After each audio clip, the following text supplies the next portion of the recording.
and you have proved your mettle. Tell me one thing, sir and ma'am. One thing you learned from this journey of yours. You can name two actually, sir. What have I? I've learned so many things actually. But the सबसे पहली बात जो मेरे जहन में आती है वो ये है कि ना हार्ड वर्क का कोई सब्स्टिट्यूट नहीं है.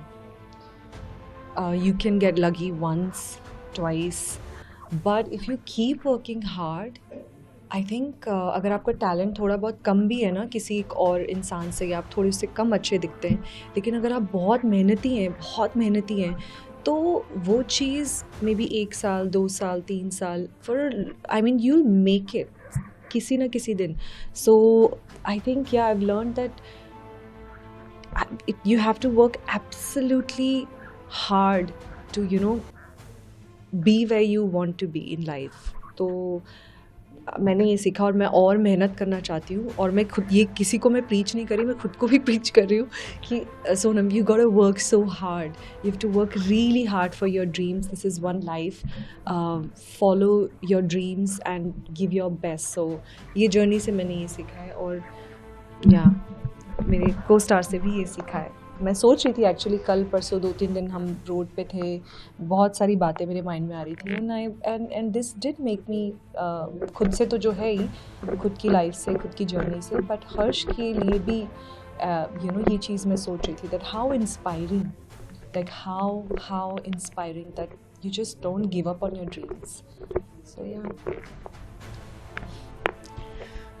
एक चीज़ जो पलाश आपकी रिस्पॉन्सिबिलिटी है कि आपको, क्योंकि आपका इतना वाइड नेटवर्क है, आपको ये अगर पहुंचा सकें आप लोगों तक, खास करके जो एस्पायरिंग लोग हैं, ना सिर्फ एक्टर्स बट एंटरप्रेन्योर्स, जो भी कुछ करना चाहते हैं, जिनका सपना है स्क्रीन पे आना या बड़ी कंपनी का सीईओ बनना, उन लोगों के लिए मैं बोलना चाहता हूँ कि ये जो वर्ड्स हैं ना, वर्ड्स जो अगेन जैसे बड़ा फेमस सा वर्ड है नेपोटिज्म, ठीक है, मेरी रिक्वेस्ट है कि आप उन तक ये बात पहुंचाएं कि ये सब वर्ड्स एक्सक्यूजेज हैं, ट्रैफिक की तरह एक्सक्यूज़ हैं. जैसे आपके यहाँ जो लोग काम करते हैं वो अगर लेट आते हैं, बोलते हैं सर ट्रैफिक बहुत था, तो क्या आप मानते हैं उनकी बात? आपकी समझ में आ जाता है कि ये लेट निकला है तो इसलिए कह रहे हैं ट्रैफिक. तो ये बहाना है, लेट निकले हो या तो आलस में थे इसलिए आपने ये वर्ड यूज़ कर लिया. प्लीज़ ये बात आप अपने चैनल के थ्रू पहुँचाइए कि ये एक एक्सक्यूज़ है. अगर आपको लग रहा है कि ट्रैफिक है तो थोड़ा जल्दी निकलो, आप बीट करो जो प्रॉब्लम आपको दिखाई. और लोग ना ये फैला देते हैं कि ये है. मैं हर जगह बोलता आ रहा हूँ कि ये जो वर्ड है, अगर आपके दिमाग में था तो आप ही ने ख़त्म कर दिया ना. ऑडियंस को मैं बोलना चाहता हूँ, कैसे ख़त्म किया आपने? दिवाली पे 2 आउटसाइडर, जो नाम अगेन वो भी एक अजीब सा नाम है, आउटसाइडर. अब तो इंडस्ट्री में काम कर रहे हैं तो 2 आउटसाइडर की पिक्चरें आपने देख ली, दोनों का बराबर कलेक्शन आ रहा है आज मंडे के दिन, दोनों को बराबर प्यार मिल गया. तो ये वर्ड का कोई मायना ही नहीं है. तो ये वर्ड्स को एक बहाने की तरह ना, एक्सक्यूज़ की तरह यूज़ करना बंद करना बहुत ज़रूरी है. इसीलिए मैं ये वर्ड बार बार बोलता हूँ कि डरना नहीं है, डरिए मत. ये मैंने सीखा लाइफ में, डरिए मत. लोग आपको एक वर्ड देंगे डरावना सा और आपको दबाने की कोशिश करेंगे, डरना नहीं है.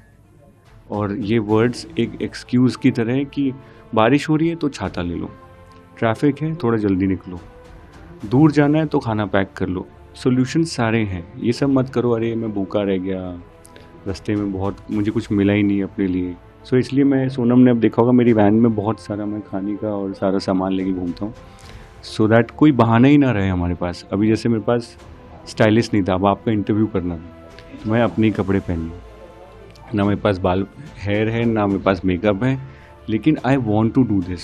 सो ये एक्सक्यूज़ेस के बारे में सोचना बंद करना पड़ेगा हम लोगों को. And we should not be scared of anything. Thank you so much. Very well said, and I wish you all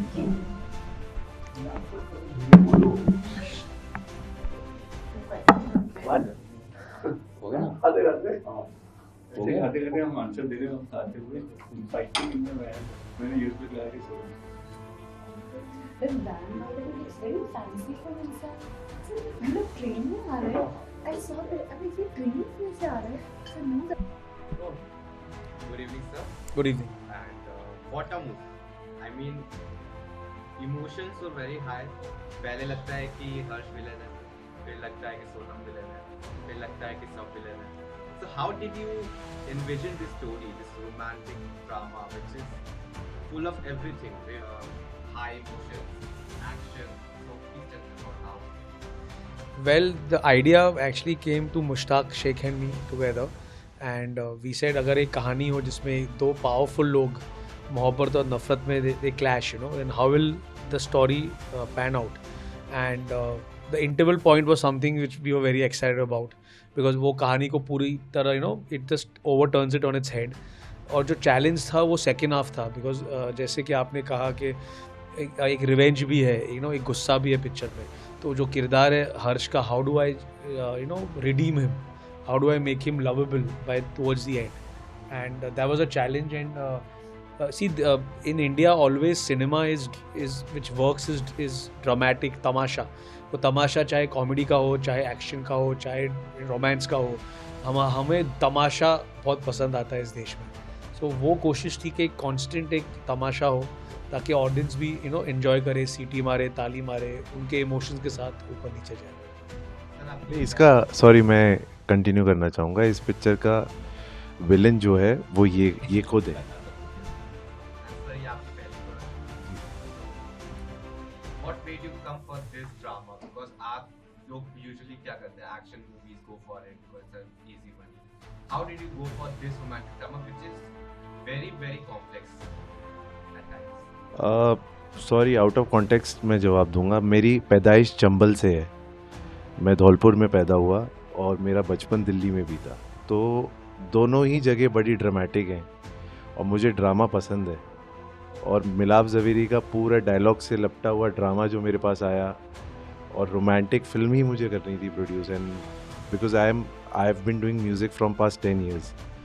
तो बहुत अच्छा कॉम्बिनेशन बना ये मिलाप और मेरा. We made this combination and हमने कुछ अच्छे गाने बनाए. मैंने कुछ गाने बना के मिलाप को भेजे, कुछ लगभग 20 गाने भेजे, जिसमें से मिलाप ने 4-5 गाने सिलेक्ट किए. और टाइटल सॉन्ग 3 थे हमारे पास. हाँ, options. 3 हमने टाइटल ये सॉन्ग select थे. किया. We selected this song, then we made this song. We had changes back to back. We were making those changes in the song. So first production, the way it has gone, the way we have delivered it, touchwood, thank God, सब कुछ बहुत positive और बहुत अच्छा गया. And talking about the highlight of the film, were you scared to film that scene? Were you scared कि कैसा impact जाएगा because it was as a like सो देखिए, कुछ कहानियाँ बनती है कुछ मोमेंट्स की वजह से. ये कहानी बनी है उस इंटरवल की वजह से. अगर वो इंटरवल नहीं होता तो ये बहुत ही नॉर्मल एक कहानी होती है, एक पागल आशिक जो दीवाना लड़की के पीछे पड़ा है. तो इस कहानी की जो खूबी थी, जो टर्निंग पॉइंट था, जब मैंने पहली बार अंशुल को कहानी भी सुनाई तो सुन रहा था, और जब इंटरवल आया तो Anshul sat up. When Harsh heard the story the first time, interval आया ही sat up. Same for Sonam. तो ये इंटरवल मैं हमेशा जानता था कि एक डेंजरस इंटरवल है. और I must give credit very strongly to Anshul and Aman Gill, our distributor, who really convinced me and Harsh not to reveal the interval in the trailer or the teaser.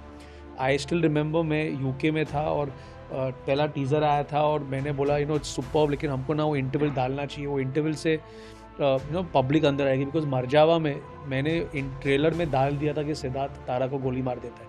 तो मैंने कहा कि वो उस चीज़ को लेके ऑडियंस थिएटर में आई थी कि क्यों मारा सिद्धार्थ ने तारा को. I try to explain myself to Anshul and Aman, and they told me, Milap, trust us, you do not need, your film is already powerful enough, the music touch would, we had a lot of faith in. Said we don't need to reveal the interval, let the audience in the theater be shocked when that interval comes. जब teaser, sorry I am cutting you, जब teaser cut रहा था उससे पहले ही I had thought कि the kind of music we have made, और जिस तरीके से म्यूज़िक, क्योंकि हमने 8 हफ्ते का कैंपेन किया. यूजुअली एक फिल्म 4 हफ्ते का कैंपेन करती है पिक्चर का. तो हमने 8 हफ्ते का कैंपेन इसलिए किया क्योंकि हम चाहते थे कि ऑलरेडी म्यूज़िक लोगों के अंदर हो. जब वो थिएटर में एक्सपीरियंस करें म्यूज़िक को, तो हम गेटी भी गए, हम 2-3 थिएटर में गए, everybody was singing songs over there. तो इसलिए मैंने कहा इतना बड़ा पॉइंट है जो इंटरवल पॉइंट है, let's keep it for the theatre. लोग थिएटर में जाएंगे, सुनेंगे, उसको देखेंगे और उसको फील करेंगे. तो बाहर ना तो वॉशरूम जा पाएंगे ना पॉपकॉर्न खरीदने जा पाएंगे, और वो ही हुआ.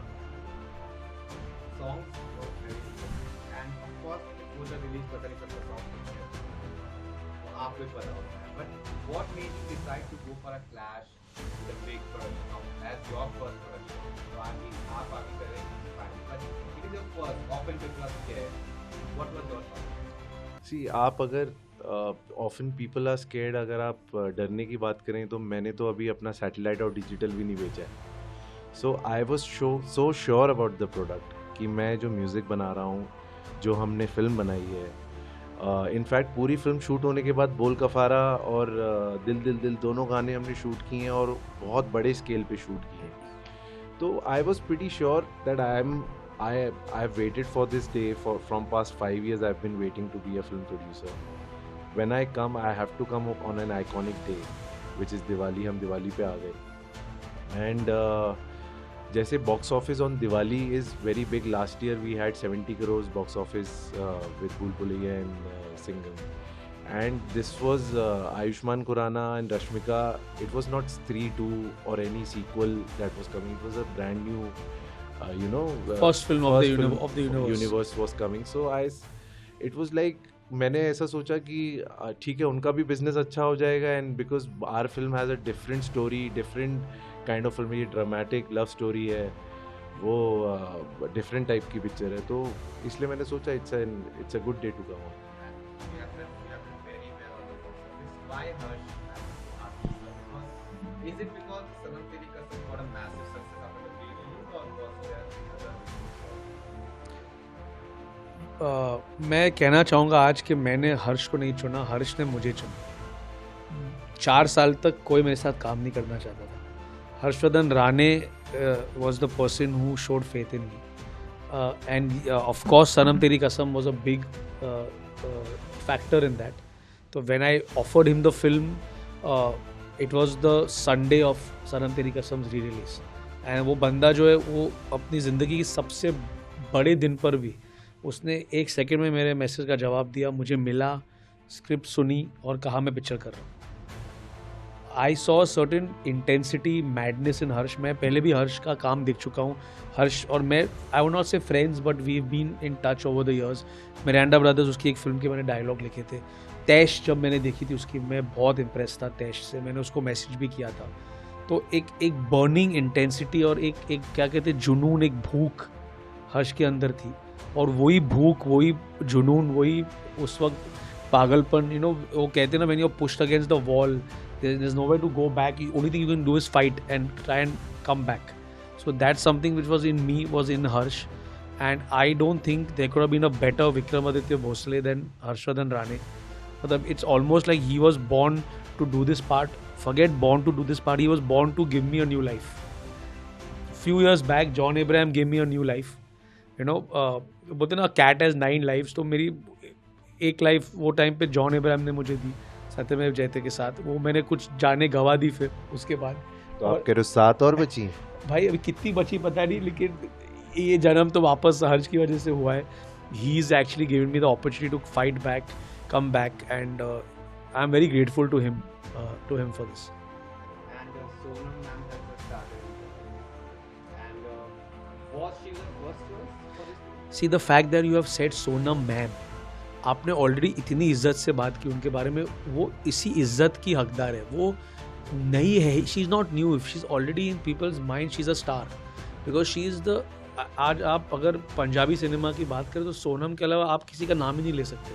आपको और बहुत कम लोगों के बारे में आपको पता होगा कि और कौन एक्टर्स है, एक्ट्रेसेस स्पेशली. तो मतलब Sonam Bajwa was already popular and famous. तो ऐसा नहीं कि सोनम नहीं है. हाँ, उसने हिंदी फिल्म में इस साल, आप देखो ना, कौन सी हीरोइन 1 साल में 3 फिल्मों में फ्रेंचाइज डेब्यू करती है. मतलब आज जब सोनम मतलब का जो, I think next year best debut में she is one of the deserving candidate. She is got housefull 5, Baaghi and दीवाने की दीवानी. मतलब व्हाट अ रेंज. आप अगर देखो तो she is extraordinary talented. She is not a regular newcomer. She is someone who is been a superstar. She is still a superstar in her industry. तो But after this film, she became a superstar in Bollywood. Yes, now she's a superstar in Bollywood. जो पर्दे पे किरदार निभाया था अदा का, अब उनकी अदाओं का पूरा देश दीवाना है. Thank you so much, sir. Thank you. Wish you all the best. Thank you.